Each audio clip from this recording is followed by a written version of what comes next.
Verisimilitude. So that's the last thing that I wanted to say. It's about creating something that is realistic, about creating a realistic emotion. There's a huge aspect of like the objective of hypnosis is off of my definition, my understanding of it. When you're creating a hypnotic state, you're creating a fluid, seamless set of experiences where one feeling leads into the next, going like a conveyor belt that's taking you down one way and effortlessly just melding into, effortlessly carrying you over to another state. It would more so be like riding currents on the ocean, where there's something that's subtle that carries you from one conversation to another. And sometimes we see this happen in genuine conversation, where you start out with just talking about the weather, or hey, how's it going? I just got a new pet dog. And then 20 minutes later, one conversation leads into the next, one topic leads into the next, and then you're talking about small business and starting up your business and how you're really hopeful to pursue the American spirit and pull yourself up by the bootstraps, to use a silly example. Well, that's very different from asking about how's your new dog. But within the experience of the conversation itself, you can have a series of topics where one thing leads to the next, and you cover a lot of ground, or you shift very significantly to another topic. But each of these topics has a unit of meaningfulness to it that creates an overall experience of meaning.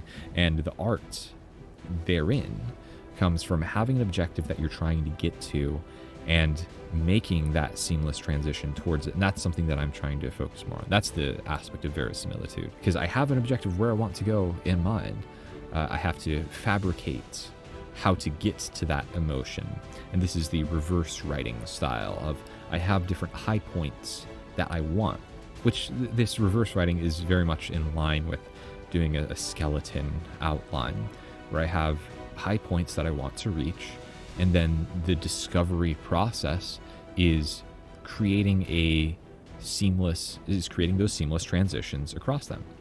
And that's very similar to the whole process of hypnosis, of creating seamless transitions of words and of emotions, which I really need to get back into reading about that.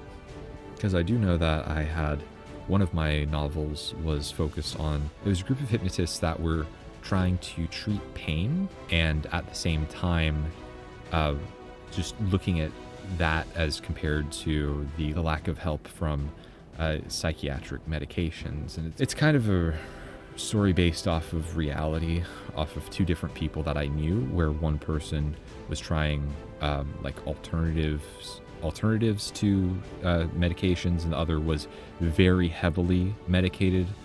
Both of them girls that I knew in college, looking at the different kind of outcomes that were there. And I kind of wished that I could have time to coordinate with them to talk about hypnosis, to do hypnosis. One of them knew a fair amount about it.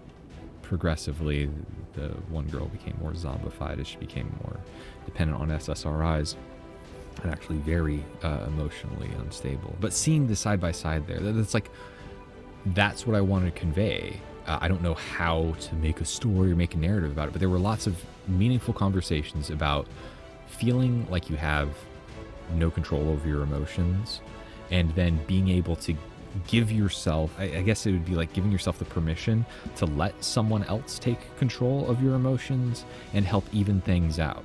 Because like every hypnotic experience that like you genuinely go into a deep state of trance, it's kind of like getting into a state of flow, but with another person that's there. So there's a complete different dynamic when you have another person in the room. You know, I had a great deal of familiarity with this subject before, especially when I was in college, but I haven't written about it in so long. So making a meaningful story off of just these concepts, that's going to be hard to do.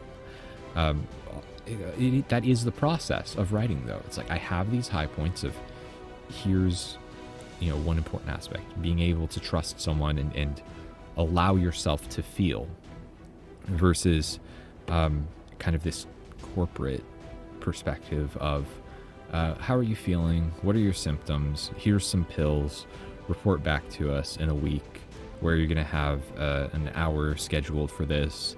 Oh, and if there's emergencies, then call this number. We'll see about adjusting your dosage. Where there's a strong comparison there, where especially starting out with something like that, I don't know every step along the way for how to make that into a story. And yes, it's just a concept. And yes, I have tons of concepts like this, where I do want to develop these things into novels, but I do have to take things one at a time. That's one reason why I talk about it, is because once you talk about something, then you kind of get that off your chest, and then you can focus on whatever actually demands entire focus, instead of having something that's in the back of your mind that is drawing away from your total and complete focus, where you're not able to get into a state of flow because there's something that you have not expressed in one way or another. And thus I have this verbal mode of expression of recording while I'm on a stats screen in the background, which really doesn't matter.